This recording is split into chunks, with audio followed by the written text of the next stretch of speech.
Hello दोस्तों, नमस्कार। कैसे हैं आप सब?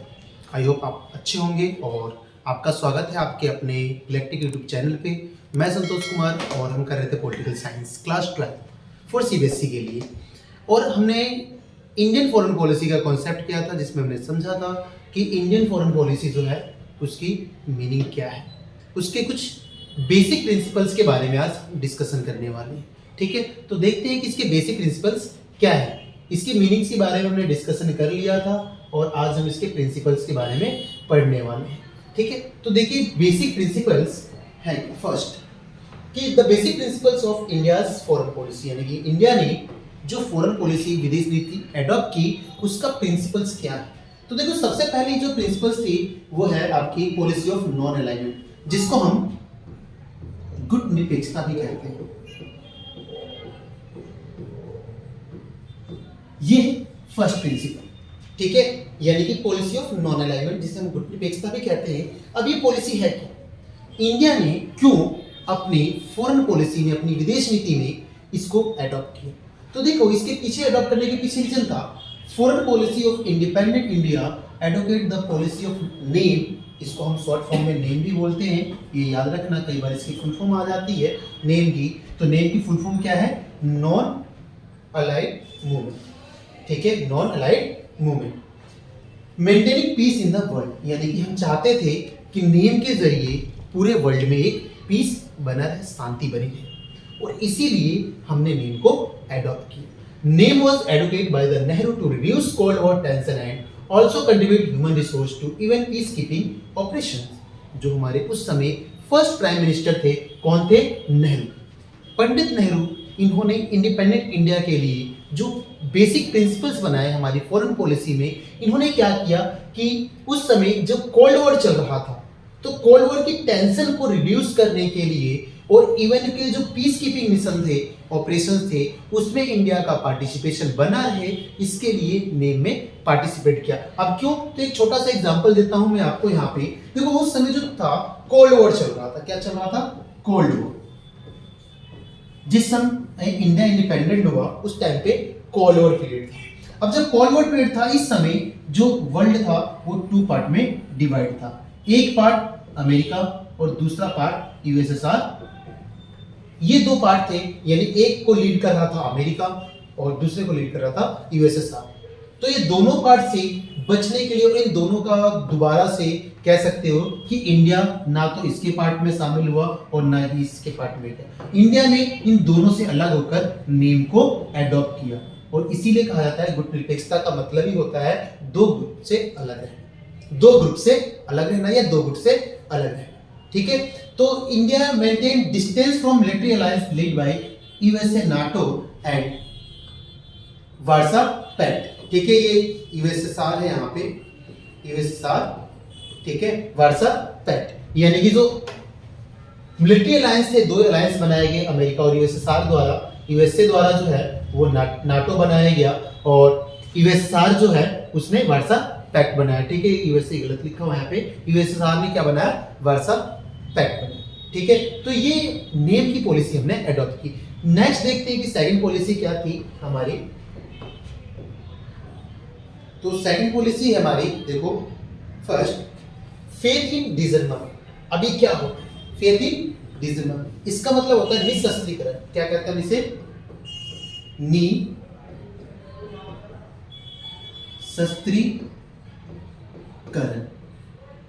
ठीक है, निशस्त्रीकरण। निशस्त्रीकरण का मतलब होता है कि आप हथियारों को क्या करोगे, हथियारों को सीमित करना। ठीक है, यानी कि निशस्त्रीकरण अगर बेसिकली बात करें, डिसर्ममेंट का मतलब होता है टू कंट्रोल आवर वेपन्स, यानी कि जो हम वेपन्स प्रोड्यूस कर रहे हैं, वेपन्स का जो यूज कर रहे हैं उसका यूज कम से कम किया जाए। क्यों, क्योंकि क्या है, देखो disarmament is to stop the production of destructive weapons and destroy available destructive weapons, यानी कि हमें क्या करेंगे, जो डिस्ट्रक्टिव वेपन्स है उनको, उनका जो प्रोडक्शन है उसको डिस्ट्रॉय किया जाए और जो अवेलेबल है हमारे पास वेपन्स जो खतरनाक हो सकते हैं जो हमारे ह्यूमंस के लिए, पूरे कंट्री के लिए या पूरे वर्ल्ड के लिए क्या हो सकते हैं, खतरनाक हो सकते हैं, उनको खत्म किया जाए, ऐसी बात इसमें की गई थी। नेक्स्ट बात करते हैं peaceful resolution of international disputes की बात की गई। इसका मतलब क्या है कि देखो पीसफुल रिसोल्यूशन, यानी पीसफुल रिसोल्यूशन का मतलब क्या है कि सपोज दैट वर्ल्ड के अंदर कोई भी कंट्री अगर उन दोनों कंट्रीज के बीच कंफ्लिक्ट हो रहा है या किसी तरीके का डिस्प्यूट्स हो रहा है, तो उन डिस्प्यूट्स को रिसॉल्व करने के लिए पीसफुल रिसोल्यूशन निकाला जाए। मींस एक ऐसा रास्ता निकाला जाए जिसमें पीसफुली प्रॉब्लम्स को सॉल्व कर सके। ठीक है, तो India leader establish dialogue between the rebel during the cold war era and found solution through ambitions. Nehru ji coordinate an agreement between North Korea and South Korea in the early 1950। ऐसा हमें 1950 में भी देखने को मिला कि जो कोरिया था, साउथ कोरिया और नॉर्थ कोरिया में जब प्रॉब्लम्स होने लगी थी तो इनका पीसफुल सॉल्यूशन निकालकर इन दोनों को अलग किया गया था। ठीक है, तो ऐसी प्रॉब्लम्स जो है ना आए पूरे वर्ल्ड में, उसका एक सॉल्यूशन निकाला जाए, उसकी बात सबसे पहले किसने की थी, तो हमारे नेहरू जी जो थे उन्होंने की थी, और उन्होंने कंट्री कोऑर्डिनेट भी किया था एग्रीमेंट को साइन करवाने में, ताकि एक पीसफुली सॉल्यूशन निकाला जा सके। ठीक है, नेक्स्ट प्रिंसिपल की अगर मैं बात करूं तो वो है वासुदेव कुटुंबकम। ठीक है, वासुदेव कुटुंबकम। देखो हमारी एक खासियत है ये इंडियन कल्चर की कि वो हमेशा से ही जो अतिथि है, जो हमारे मेहमान है, ठीक है, गेस्ट है हमारे, जो उनका सम्मान करता है। ठीक है, और ये कल्चर, हमारा जो कल्चर है उसमें देखने को मिलता है। और वैसे ही वासुदेव कुटुंबकम है कि कई बार सिर्फ ये वर्ड ही आ जाता है आपका। ठीक है, कि what is the meaning of Vasudhaiva Kutumbakam, इसकी मीनिंग क्या है, तो देखो क्या है, Vasudhaiva Kutumbakam is a Sanskrit word and philosophy that included and understanding that we whole world is one family. यानी कि जो वासुदेव कुटुंबकम का जो मीनिंग बढ़कर आता है, यहाँ पे बताया जा रहा है कि जो वासुदेव कुटुंबकम है एक संस्कृत वर्ड है, ठीक है, एक फिलॉसफी है जो किसको इंडिकेट कर रही है, whole world is one family, यानी जो पूरा विश्व है वो एक फैमिली। और सभी पूरे विश्व में, जब पूरा विश्व एक फैमिली है और फैमिली की तरह, यानी फैमिली का क्यों बोला गया है, क्योंकि एक फैमिली में जिस तरीके से हम मिलकर रहते हैं वैसे ही पूरा जो वर्ल्ड है वो एक फैमिली की तरह है, और हमें पूरे वर्ल्ड में एक कोऑर्डिनेट के साथ रहना चाहिए, एक दूसरे की हेल्प करनी चाहिए। इसीलिए वासुदेव कुटुंबकम का एक जो कॉन्सेप्ट है वो हमने फॉरेन पॉलिसी में रखा। ठीक है, नेक्स्ट देखते हैं हमारा नेक्स्ट प्रिंसिपल क्या है। नेक्स्ट प्रिंसिपल है हमारा Panchsheel, is the very most important. Panchsheel, ये ध्यान रखना, कई बार 4 मार्क्स में भी आता है एग्जाम में कि एक्सप्लेन द पंचशील।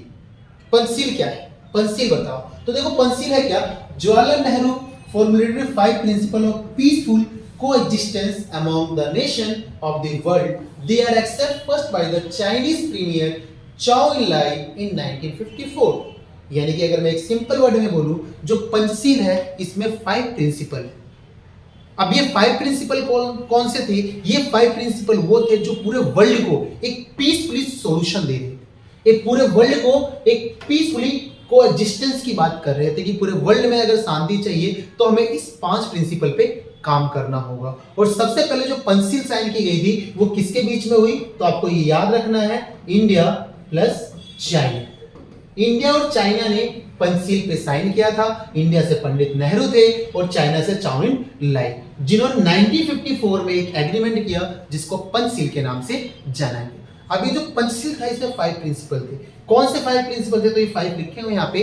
पहला प्रिंसिपल है to respect the sovereignty and territorial integrity to of each other. Means इसमें बोला गया 2 word, to respect the sovereignty और टेरिटोरियल इंटीग्रिटी, यानी कि किसी भी देश की जो सोवरेनिटी है और जो उनकी टेरिटोरियल इंटीग्रिटी है, ठीक है, यानी संप्रभुता और उनकी जो एकता है उसको हम क्या करेंगे, रिस्पेक्ट करेंगे। यानी वो अपने डिसीजन ले, हमें किसी भी अदर कंट्री को दूसरी कंट्री में इंटरफेयर का राइट्स नहीं दे रहा। Non aggression on each other, यानी एक दूसरे के खिलाफ नहीं होंगे, एग्रेसिव नहीं होंगे, जैसे इंडिया और पाकिस्तान होते रहते हैं, तो वो नहीं होना चाहिए। ठीक है, तो non aggression on each other, यानी 2 कंट्रीज आपस में एग्रेशन की बिहेवियर लेकर ना आए। थर्ड बता रहा है no interference in each other's internal affairs. Internal affairs का मतलब होता है सपोज दैट किसी कंट्री का इंटरनल डिस्प्यूट्स है, उसका आंतरिक मामला है, इंटरनल डिस्प्यूट्स लाइक एग्जांपल लेते हैं हम यहाँ पे, सपोज इट इंडिया का जो इंटरनल डिस्प्यूट्स है वो जम्मू कश्मीर है, इंडिया का पार्ट है, ठीक है, बट जम्मू कश्मीर इंडिया का इंटरनल पार्ट है, बट पाकिस्तान इस पे अपना क्या करता है, दावा करता है। तो कहीं ना कहीं पाकिस्तान इसको लेकर क्या करता है, इंडिया के इंटरनल अफेयर्स में इंटरफियर करता है, ऐसा नहीं होना चाहिए, ठीक है। जैसे चाइना ने तिब्बत को अपना पार्ट बताया और इंडिया को माना कि इंडिया जो है वो इंटरफियर कर रहा है, ठीक है। तो जो non interference in each other's internal affairs, यानी कि जो उनके इंटरनल अफेयर्स होंगे उसमें इंटरफेयर ना करना, ठीक है। म्यूचुअल इक्वालिटी एंड फ्रेंडशिप, यानी कि दोनों के बीच एक इक्वालिटी और फ्रेंडशिप की भावना जो है वो बने। पीसफुली कोएग्जिस्टेंस, यानी कि अगर कोई भी डिस्प्यूट्स होता है तो उसका एक पीसफुली सॉल्यूशन निकाला जाए। तो ये 5 प्रिंसिपल थे जो नेहरू जी ने और चाइना के जो प्राइम मिनिस्टर थे चाओ इन लाई, उन्होंने साइन किए। इन प्रिंसिपल जो थे काफी जो कंट्रीज थे उनको बहुत अच्छा भी लगा और कई कंट्रीज ने पंचशील को फॉलो भी किया, ठीक है। बट ये पंचशील ज्यादा टाइम तक इंडिया और चाइना के भी सक्सेसफुल नहीं हुआ, बिकॉज इस पंचशील के बाद ही चाइना ने इंडिया के ऊपर 1962 में अटैक कर दिया, ठीक है, जो चाइना और इंडिया वॉर में देखते हैं। जो हमारा अगला लेक्चर होगा वो इसी पे ही होगा, इंडिया और चाइना, ठीक है, कि इंडिया और चाइना के जो रिलेशन है वो किस तरीके से है, कौन से डिस्प्यूट्स हैं, ठीक है। नेक्स्ट देखते हैं, नेक्स्ट जो हमारा प्रिंसिपल्स है वो क्या है, ठीक है। तो हमने 5 प्रिंसिपल पढ़े अभी तक, ठीक है, जिनकी प्रॉपर एक्सप्लेनेशन देखने को मिली। अब हमें क्या है कि क्वेश्चन जो आते हैं हमारे, तो 6 नंबर का क्वेश्चन होता है, तो आप किस तरीके से एक्सप्लेन करो। तो जैसा देखा आपने कि मैंने इन सभी पॉइंट्स को एक्सप्लेन किया है एज अ पॉइंट वाइज, कि पॉलिसी ऑफ नॉन अलाइनमेंट क्या है, फिर हमने देखा यहाँ पे कि फेथ इन डिसर्मामेंट क्या है, फिर हमने देखा पीसफुली रिसोल्यूशन कैसे हो रहा है, तो प्रॉपर एक्सप्लेनेशन के साथ है वसुधैव कुटुंबकम क्या है और पंचशील क्या है। तो आप भी एग्जाम में कोशिश करना कि आप प्रॉपर एक्सप्लेन करो, तभी आपको 6 मार्क्स मिल पाएंगे, ठीक है। नेक्स्ट की बात करें तो ये कुछ मैंने इनको एक्सप्लेन नहीं किए हैं, इनके लिए स्पेस छोड़ा हुआ है, ठीक है। अभी क्या है तो इसके बारे में समझ लेते हैं कि अगर हमें सपोज 2 पॉइंट याद नहीं रहे तो और क्या लिख सकते हैं, ठीक है। 6 प्रिंसिपल है opposition to imperialism and colonialism, यानी कि जो इंडिया है वो किसके अगेंस्ट है, इंडिया इंपीरियलिज्म और कॉलोनिज्म की अगेंस्ट है। बिकॉज इंपीरियलिज्म और कॉलोनिज्म, यानी कि इंपीरियलिज्म का मतलब होता है कोई कंट्री जो है अपने एम्पायर को बिल्डअप कर रही है, कॉलोनिज्म का मतलब होता है उसका डोमिनेट है। तो इंडिया ब्रिटिश पे जो इंडिया है वो किसके डोमिनेट में थे, ब्रिटिश के। तो इसलिए इंडिया ये नहीं चाहता था कि कोई अदर कंट्रीज भी इस तरीके को फॉलो करे, इस तरीके की कि वो किसी अदर कंट्रीज के अंडर काम करे, तो इंडिया नहीं चाहता था, इसलिए इंडिया ने इसके अगेंस्ट काम किया। Opposition to policy of caste colour and discrimination, ये अपोजिशन है किसके अपोजिशन में है, policy of caste colour discrimination. जैसा कि हमें साउथ अफ्रीका में देखने को मिला, कहां पे, साउथ अफ्रीका में किसको लेकर, कलर को लेकर डिस्क्रिमिनेशन था, कि वहां पे जो ब्लैक एंड व्हाइट का जो कलर को लेकर डिस्क्रिमिनेशन था वो वहां पे गांधी जी ने भी मूवमेंट किया था। और सेम हमने भी बाद में क्या किया, वहां पे जो कलर डिस्क्रिमिनेशन था उसको सपोर्ट नहीं किया, उसके अगेंस्ट थे, क्योंकि कलर के और कास्ट के नाम पे जो डिस्क्रिमिनेशन हो रहा था। तो हमने सोचा कि जो हमारी पॉलिसी होगी इस तरीके से हो कि हम किसी तरह का डिस्क्रिमिनेशन ना करें, बिकॉज इक्वालिटी को फॉलो करें, ठीक है। तो हम इसके अगेंस्ट है। Friendly relation with other states, ठीक है, friendly relation with other state, ये 2 बार वायु आ गया है यहाँ पे, ठीक है। Friendly relation with other states, यानी कि जो हमारे अदर स्टेट्स के साथ जो रिलेशन हो वो एक फ्रेंडली हो, दोस्त की तरह हो, ठीक है, ताकि कभी भी जरूरत पड़ने पे हम उसकी मदद कर सके और हमें नीड हो तो हम उसकी नीड जो हेल्प है वो ले सके। तो ऐसे रिलेशन होने चाहिए। रिस्पेक्ट ऑफ ह्यूमन राइट्स हमारी पॉलिसी का पार्ट रहा है कि हमने हमेशा से ह्यूमन राइट को सपोर्ट किया, यानी कि जो मानव अधिकार है, लोगों को मानव अधिकार जो मिले हुए हैं, एक राइट्स जो मिले हुए हैं ह्यूमन राइट्स, ठीक है, उसकी रिस्पेक्ट जो है वो हमने हमेशा की। और यही रीजन है कि इवेनो में जो ह्यूमन राइट्स कमीशन है वो इंडिया के कहने पे ही बनाया गया था और हमने ह्यूमन राइट को हमेशा से ही एक रिस्पेक्टफुल तरीके से देखा। तो ये देखा हमने कि किस तरीके से इंडिया ने अपनी फॉरेन पॉलिसी में किस तरीके से बेसिक प्रिंसिपल्स को एक्सेप्ट किया। आई होप आपको ये पॉलिसी समझ में आई होंगी और ये 6 नंबर का क्वेश्चन था जो आज हमने कंप्लीट किया। नेक्स्ट जो वीडियो होगी आपकी उसमें 2 क्वेश्चन मैं आपको और बताऊंगा मोस्ट इंपोर्टेंट इस चैप्टर के रिगार्डिंग, जो 4 और 6 मार्क्स में आते हैं। इंडिया और चाइना डिस्प्यूट्स जो काफी इंपॉर्टेंट है, देन सेकंड देखेंगे इंडिया और पाकिस्तान, ठीक है। तब तक के लिए हमारे चैनल पर बने रहिए और वीडियो पसंद आई हो तो लाइक शेयर और कमेंट करना मत